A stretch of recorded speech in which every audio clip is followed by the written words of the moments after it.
Hello students, earlier we have read about the family budget. That what is family budget, how can we make the family budget, what is its importance. And now in this video we are going to study about the investments of savings, means कि हम अपने savings को कहाँ कहाँ invest कर सकते हैं and what is the importance of savings.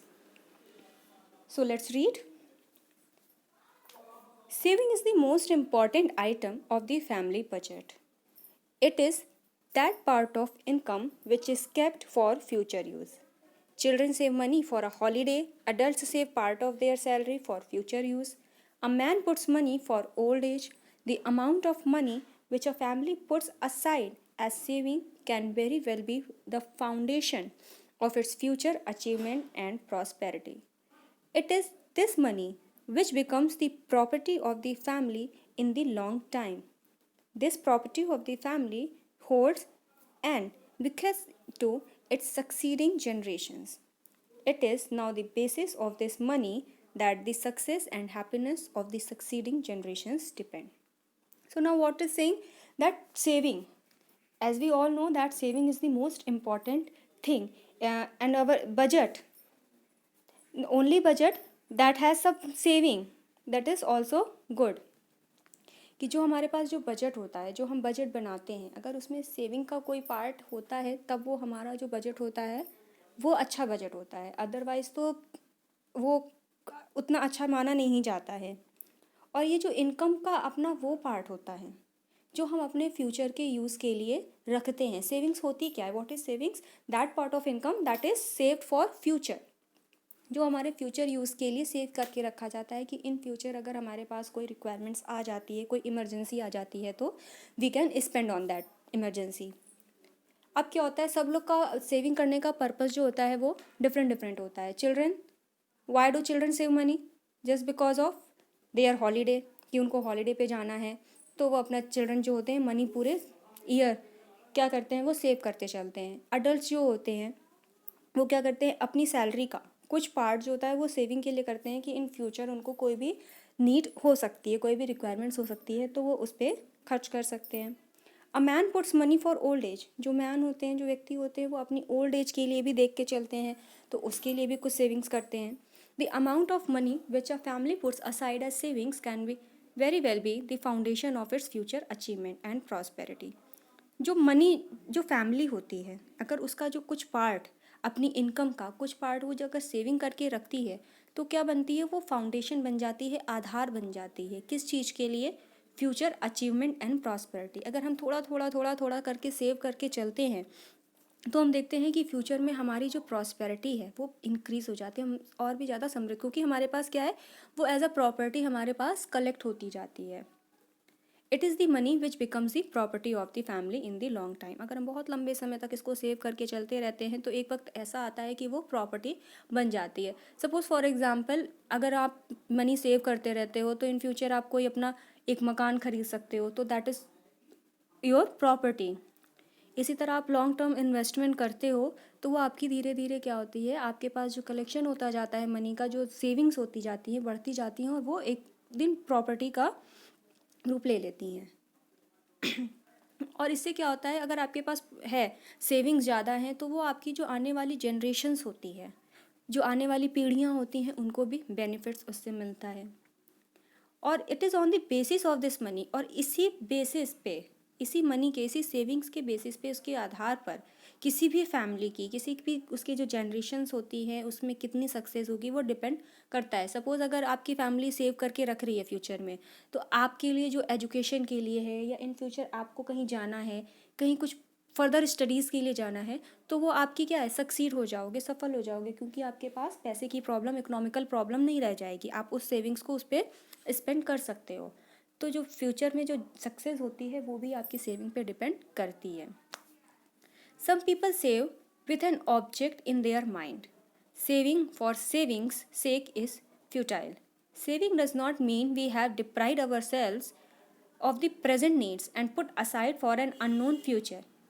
अब क्या होता है, जो पीपल होते हैं, जो लोग होते हैं, उनकी जो डिफरेंट डिफरेंट माइंड सेट होता है, उनका डिफरेंट डिफरेंट पर्पस होता है कि वो मनी सेव क्यों कर रहे हैं. सबका कुछ ना कुछ एम होता है अपना कि हाँ हमें इस पर्पस से मनी सेव करके रखनी है.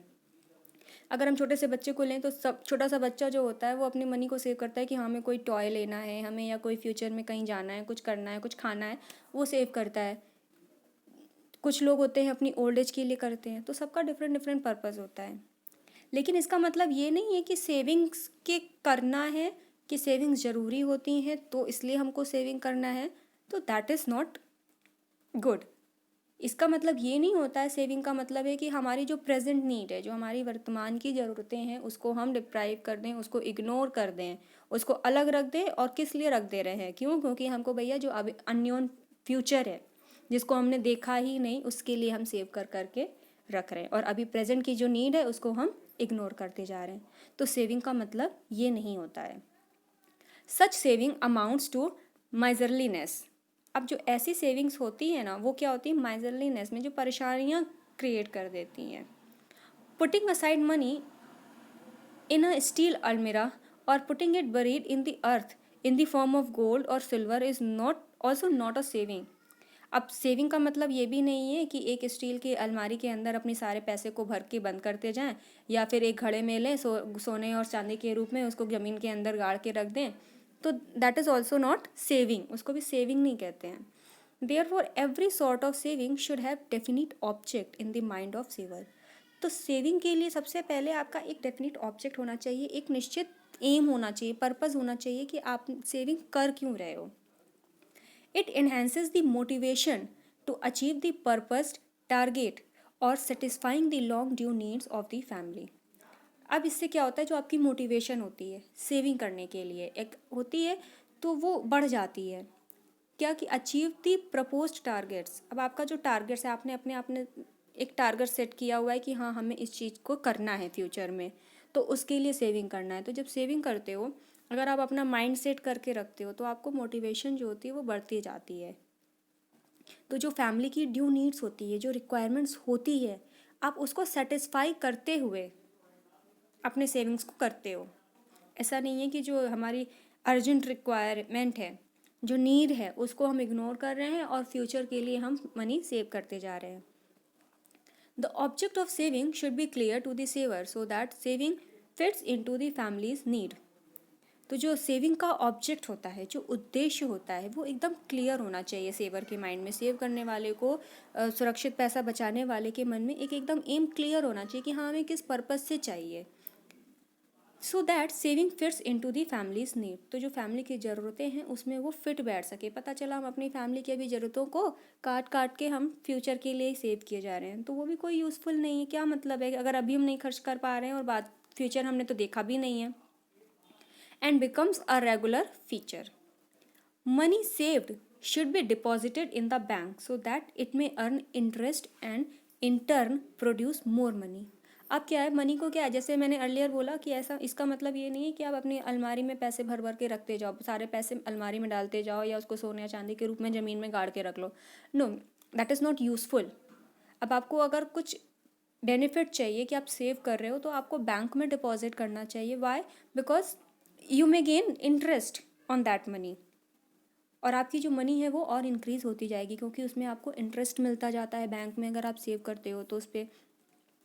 Thus, saving has two main elements. So, on the basis of the above description, we have two main elements of savings. What are they? Putting by something for future use. Saving का मतलब क्या है? दो उनके elements हैं, दो तथ्य हैं आपके, कि पहला तो फ्यूचर यूज़ के लिए हमें रखना है कुछ भी, और वाइज एंड प्रॉफिटेबल इन्वेस्टमेंट, और हमें बहुत ही बुद्धिमानी के साथ, बहुत दिमागदारी के साथ, और प्रॉफिटेबल जो लाभदायक हो, जिसमें हमें कोई फ़ायदा मिल सके, ऐसा इन्वेस्टमेंट करना है, जिससे कि हमको फ्यूचर में हम सेव तो कर रहे हैं, तो उसके साथ साथ कुछ हमारी मनी जो है, जो सेविंग्स है, उसमें कुछ ना कुछ इंक्रीमेंट भी होती जाए, तो हमें डबल बेनिफिट मिलता जाए। Savings that are not invested wisely and fruitfully and are kept in some carefully guarded store are hoardings.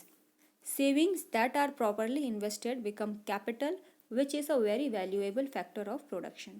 क्या होती है जो सेविंग होती है, अगर आपने बहुत ही वाइजली, बहुत ही दिमाग के साथ, बहुत ही सोच समझदारी के साथ उसको नहीं सेव किया है, तो उसका कोई मतलब नहीं होता है।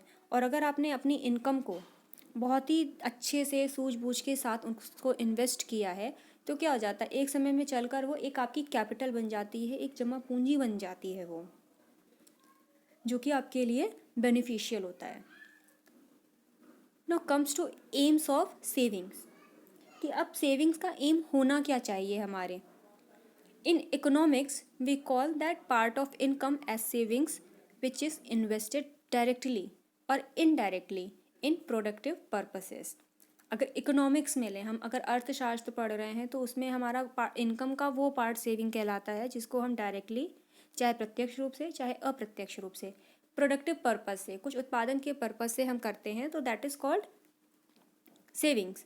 बट अ हाउस होल्डर, लेकिन अगर हम घर में देखें, घर के स्वामी को देखें, जो घर का मालिक है, makes saving not so much as to produce further wealth. वो इसलिए सेव नहीं करता कि उसको फ्यूचर में कुछ प्रोड्यूस करना है, but to consume what one has saved in future. लेकिन उसको कंज्यूम करने के लिए उसको क्या करना है, उसको उसका उपभोग करना, उसका उपयोग करना है फ्यूचर में। Today's income may be sufficient for today's need. आज की जो इनकम है, जो आज की हमारी जो अर्निंग्स हो रही हैं, मे बी कि आज की नीड्स के लिए तो हमारे लिए सफिशिएंट है, इनफ है, बट द फ्यूचर में ब्रिंग इंक्रीज्ड नीड। तो लेकिन ऐसा हो सकता है कि आप फ्यूचर में जाओ तो आपकी नीड्स में इंक्रीमेंट हो जाए, आपकी ज़रूरतों में बढ़ोतरी हो जाए, वृद्धि हो जाए, और डिक्रीडेट हो सकता हो, उसमें कुछ कमी भी आ जाए, इनकम और both. Savings enable one to face the future boldly because one is armed to keep the wolf away from the door. The following are the aims of saving in the life. तो जो आपकी savings होती है, savings अगर आपके पास होती है तो कोई भी है जो फ्यूचर को बहुत ही बोल्डली मीन्स कि आप बहुत ही बहादुरी के साथ, बहुत ही आराम से उसको फेस कर सकते हो, चाहे फ्यूचर में आपकी नीड्स बढ़ जाएं चाहे घट जाएं, क्योंकि हम पूरी तरह से फुल्ली प्रिपेयर्ड होते हैं कि हाँ, जो भी आएगी सर्कमस्टांसेस, जो भी होंगी, जो भी सिचुएशंस होंगी, वी कैन फेस देम, क्योंकि हमारे पास सेविंग्स है फ्यूचर के लिए। Now see the aims of saving. The first aim of saving is retirement from service. A person's regular monthly income falls down steeply when he retires from service. As we know that when a person, any person, when it retires from his job, his income falls down because he is retired. Money saved under provident fund scheme or insurance scheme helps him overcoming this financial difficulty. So when his incoming when his income is getting falling down, so he may face the difficulty, economical difficulty. हो सकता है कि जब income जब कम होती जाएगी तो जाहिर सी बात है कि उसकी इनकम तो कम होती जाती है, लेकिन जो रिक्वायरमेंट्स है वो तो कम नहीं होती हैं, तो वो ही मे फेस द फाइनेंशियल डिफ़िकल्टी, वो इकोनॉमिकल डिफ़िकल्टी, उसके सामने कुछ आर्थिक रूप से समस्याएं आ जाती हैं। So how can he face them? With the saving. तो इसलिए वो क्या करता है, so he saves for the rainy day. तो रेनी डे अपने जो परेशानी के दिनों के लिए, जो इन फ्यूचर में अगर उसके पास कोई डिफ़िकल्टी ना हो, इसके लिए वो सेव करके रखते हैं। Now the second aim, old age. Now this is the main factor that everyone saves in the old age when man finds difficult to earn anything. As we all know that when a person is in old age he cannot earn, so he may find difficult to earn anything when his limbs becomes too weak to move. And why he can't earn anything? Because he is very weak in his old age. और वो क्यों नहीं कमा सकता है, क्यों नहीं earning कर सकता है? क्योंकि ओल्ड एज में क्या होते हैं, जो लिम्स होते हैं, जो बॉडी के पार्ट्स होते हैं, हाथ पैर बहुत कमज़ोर हो जाते हैं, तो वो उतनी आपकी जो होती है वर्क नहीं कर सकता है, उतना ज़्यादा हार्ड वर्क नहीं कर पाता है, मेहनत नहीं कर पाता है। His income falls down even when he is not in service. तो उसकी जो इनकम होती है वो गिर जाती है, कम हो जाती है। So he has to save to meet old age boldly. तो उसको ओल्ड एज में, उसकी अपनी वृद्धावस्था में कोई प्रॉब्लम ना आए, तो इसके लिए भी उसे सेविंग करनी पड़ती है। What is the third aim? Other financial emergencies. अब ज़रूरी नहीं कि ओल्ड एज ही हो, हमारे पास कुछ और भी फाइनेंशियल डिफ़िकल्टीज आ सकती हैं, इमरजेंसीज आ जाती हैं। Just like other emergencies for which the house holder should make adequate provisions by saving are. अब कुछ ऐसी इमरजेंसी होती है जिनको हमें पता नहीं होते कि अचानक कैसे आ गई। सपोज़ आपका किसी घर में हो जाता है कि सब एक्सीडेंट हो जाता है, कोई बीमार पड़ जाता है, किसी की डेथ हो जाती है, किसी की मैरिज हो जाती है, किसी कुछ भी है, बहुत सारे रीजंस हो सकते हैं इस तरह की इमरजेंसी के। तो हाउस होल्डर जो होता है, जो घर का मालिक होता है, उसको सेविंग के लिए इन इमरजेंसी को भी अपने माइंड में रखना होता है कि इसका भी एक मेन पर्पस होता है सेविंग करने का, कि इन फ्यूचर, और ये सब किसी ना किसी के घर में कभी ना कभी आते ही रहते हैं। Savings provide social security to family under these emergency.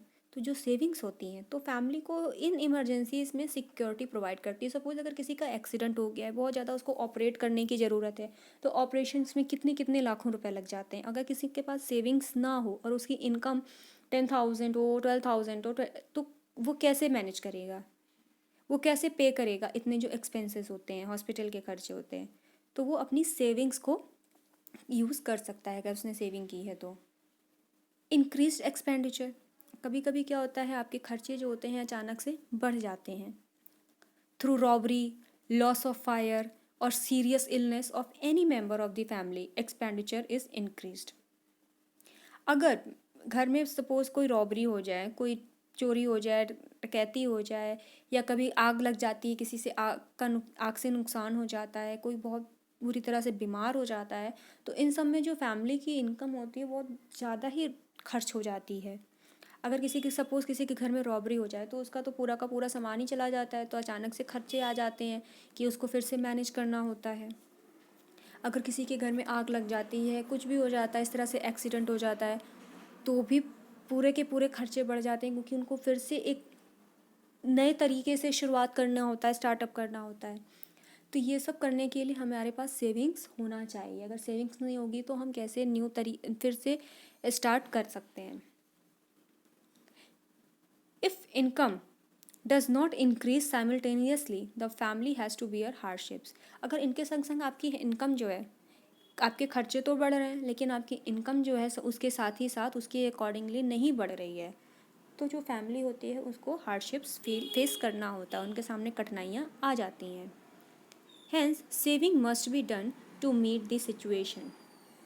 इसीलिए सेविंग्स इस सिचुएशंस के फेस करने के लिए की जानी चाहिए। The fifth aim, children and family needs in the future. जो फैमिली होती हैं, चिल्ड्रन होते हैं, उनके कुछ फ्यूचर में नीड्स होती हैं, कुछ ज़रूरतें होती हैं। जब वो यंग हो जाते हैं तो उनको फर्दर एजुकेशन के लिए, फर्दर स्टडीज़ के लिए कभी कभी बाहर जाना पड़ता है, या जब फर्दर स्टडीज़ आप करते हो हायर स्टडीज़ में, तो आपकी जो फ़ीस होती है वो बहुत हाई होती है। तो इन सब के लिए भी हमारे पास कुछ सेविंग्स होनी चाहिए। Children who are yet young will grow up and need higher education. अभी जो बच्चे छोटे होते हैं तो ठीक होता है, उनकी तो चल जाती है फीस, लेकिन जब वो बड़े होते हैं उनको हायर एजुकेशन चाहिए होती है और बड़े क्लास में जाते हैं वो धीरे धीरे, तो उनको उनकी ज़रूरतें होती हैं, उनकी फ़ीस बहुत हाई हो जाती हैं। Daughters and son when they attend marriageable age, जब बेटे बेटी जब मैरिज की एज के हो जाते हैं, शादी की उम्र के हो जाते हैं, तो will need money for their marriage, तो उनको अपनी शादी के लिए पैसे की ज़रूरत होती है। तो अब अचानक से तो इतने पैसे आएंगे नहीं अगर आपने सेव करके नहीं रखे हैं, तो इसमें भी आपको सेविंग हेल्प करती है। Miscellaneous needs of the family, अब कुछ मिली जुली होती हैं फैमिली की नीड्स होती हैं, like the need to invest money at an opportune moment in the acquisitions of property and land. कभी कभी क्या होता है कि बहुत ही ज़्यादा आपके पास अपॉर्चुनिटी ऐसी आ जाती है, एट दैट मोमेंट आ जाती है एकदम एडेंडम कि हाँ कोई प्रॉपर्टी बहुत अच्छी दिख जाती है कि ये लैंड बहुत अच्छा है, ये प्लॉट बहुत अच्छा है और बहुत ही सस्ती कीमत में, अब बहुत ही अपॉर्चुनेट होता है वो आपके सामने। अवसर इतना अच्छा होता है कि आपको इन्वेस्ट करने का मन कर जाता है, या आपके लिए इन्वेस्टमेंट बहुत ही ज़्यादा बेनिफिशियल होता है। तो लेकिन ये सब जो प्रॉपर्टी होती है वो कोई सस्ती तो होती नहीं है, इसके लिए आपके पास अच्छी खासी सेविंग्स पहले से ही आपको करके रखी होनी चाहिए। और क्या हो सकता है, the need to invest money in sub business that pays dividend और interest which adds to the family incomes. अब क्या होते हैं, कभी कभी बहुत अच्छे डिविडेंड्स होते हैं, जो आपके बिजनेस ऐसे होते हैं कि बहुत अच्छे आपको डिविडेंड्स पे करते हैं, बदले में बहुत ज़्यादा उनको पे इंटरेस्ट मिलता है और डिविडेंड्स मिलता है। तो वो भी एक अच्छा आपके पास डील होता है इन्वेस्ट करने के लिए अपने। तो आप उसमें अपनी इनकम से तो, डेली इनकम से तो कर नहीं सकते हो, तो कुछ आपकी जो सेविंग्स होती हैं आप उनमें से ही अपने इस बिज़नेस पे आप सेव कर सकते हो। The need to acquire prestige and power for oneself and the family. अब कभी कभी क्या होती है, आपको ऐसे, आप अगर सोसाइटी में रह रहे हो तो सोसाइटी में कभी कभी आपको पे करना पड़ता है, कुछ खर्च करने पड़ते हैं जिससे कि आपकी जो प्रेस्टीज है वो बनी रहे। ऐसे बहुत सारे खर्चे हो जाते हैं। National need for accumulation of capital. अब ये क्या होती है, the house holders in a country deposit their savings in the bank which make these savings available to entrepreneurs for the purpose of investment in capital goods and consumer goods to enhance production। जो किसी भी country के जो house holders होते हैं, जो भी घर में, जितने भी कंट्री में जो घर होते हैं, तो कुछ जो उनकी फैमिलीज़ होती हैं वो अपनी सेविंग्स डिपॉजिट करते हैं बैंक में। हम लोग अपनी सेविंग्स को, अपनी बचत को बैंक में जमा करते हैं। Which make this savings available to entrepreneurs for the purpose of investment. तो ये जो पैसा हम लोग बैंक में जमा करते हैं वो क्या होते हैं, बड़े बड़े जो इन्वेस्टमेंट के होते हैं वो उसमें उस पैसे से इन्वेस्ट करते हैं जो कैपिटल गुड्स और consumer goods to enhance production, जिससे प्रोडक्शन का काम होता है ज़्यादा। The individual savings of families have thus an important bearing on the working capital of the nation. और वो क्या होता है, जो वो नेशनल लेवल पे काम आती है, क्योंकि हमारे देश की ही अर्थव्यवस्था में ही काम आती है। तो ये हमारी जो फैमिलीज़ होती हैं तो उनके लिए भी एक इम्पॉर्टेंट हो जाता है कि अपनी सेविंग्स को अगर हम बैंक में करते हैं तो बैंक में इन्वेस्ट करने से हमें कुछ तो इंटरेस्ट भी मिलता है, और जो बैंक में हम अपना पैसा जो जमा करते हैं उस पैसे से जो कंपनीज़ होती हैं बहुत बड़ी बड़ी, तो वो प्रोडक्शन का काम करती हैं जो कि हमारे नेशनल इनकम में काम आती हैं। तो डबल बेनिफिट मिलता है, हमें भी इंटरेस्ट मिलता रहता है और उससे हमारे नेशनल को भी बेनिफिट होता है।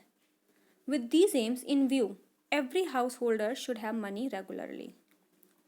तो ये अगर इन सब एम्स को, इन सब उद्देश्यों को, लक्ष्यों को अगर हम अपने दिमाग में रखते हैं, ध्यान में रख कर हमें क्या करना चाहिए, रेगुलरली, निश्चित तौर पे, निरंतर रूप से हमें सेव करते रहना चाहिए।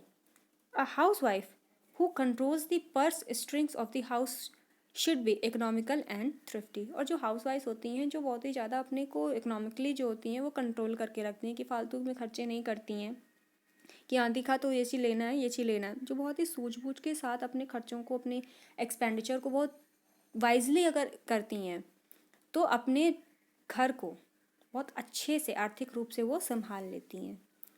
She should try to get the best value for all that she spends. अब उनको क्या करना चाहिए, ट्राई करना चाहिए कि जो भी चीज़ों पे, जिन भी चीज़ों पे वो खर्च कर रही हैं उनकी एकदम बेस्ट वैल्यू, जितनी अच्छी से अच्छी वो कीमत में उसको ले सकें।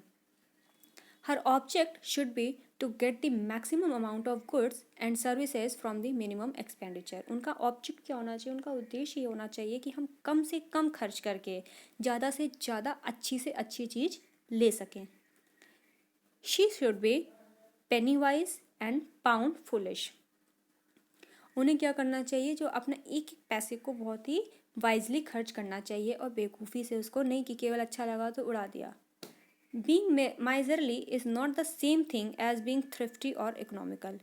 कंजूस होने में और थ्रिफ्टी होने में अंतर होता है। इसका मतलब ये नहीं कि आप कंजूस बन जाओ, अपनी ज़रूरतों पर भी खर्च मत करो, लेकिन थ्रिफ्टी और इकोनॉमिकल का होना है कि आपकी जो ज़रूरतें हैं उन पे बहुत सोच समझ के खर्च करो। मैं एक छोटा सा एग्जांपल दूँ, अगर मान लीजिए आपको कोई चीज़ पसंद आ रही है, मार्केट में आपने गए हैं, आपने कोई चीज़ पसंद की, तो ये हमारा एक ड्यूटी भी बनती है और हमारा एक हक भी बनता है कि हाँ हम उस चीज़ को बार्गेन कर लें, या हम दो जगहों पे कंपेयर कर लें कि हाँ वही चीज़ हमारे यहाँ पे अगर इस शॉप पे इस कीमत पे मिल रही है और दूसरी जगह पे दूसरी कीमत में मिल रही है, तो जो चीप एंड बेस्ट पड़े हम उसको खर्च करें, तो जिससे हमारे पैसे भी बच सकते हैं और जो पैसे बचेंगे हम उनको दूसरी चीज़ों को ख़रीदने में स्पेंड कर सकते हैं। It is not necessary for a wife to be rich to save. ये ज़रूरी नहीं है कि किसी भी वाइफ के लिए, किसी भी गृहिणी के लिए कि सेविंग करनी है तो उसको रिच होना बहुत ज़रूरी है। चाहे उसकी जो भी इनकम हो वो उसमें से कुछ ना कुछ पार्ट सेव कर सकती है। Even the poorest wife can save as her means allow if she is frugal. तो गरीब से गरीब गृहिणी भी कुछ ना कुछ अपने इनकम से सेव कर सकती है, क्योंकि वो अपने जो भी उसके उस हिसाब से खर्चे भी कम ही होते हैं। तो अपना कोई गरीब से गरीब भी हो तो वो सेव कर सकती है। इसके लिए ज़रूरी नहीं है कि हाँ जो रिच होती हैं केवल वही सेव कर सकती हैं, सेविंग तो हर कोई कर सकता है।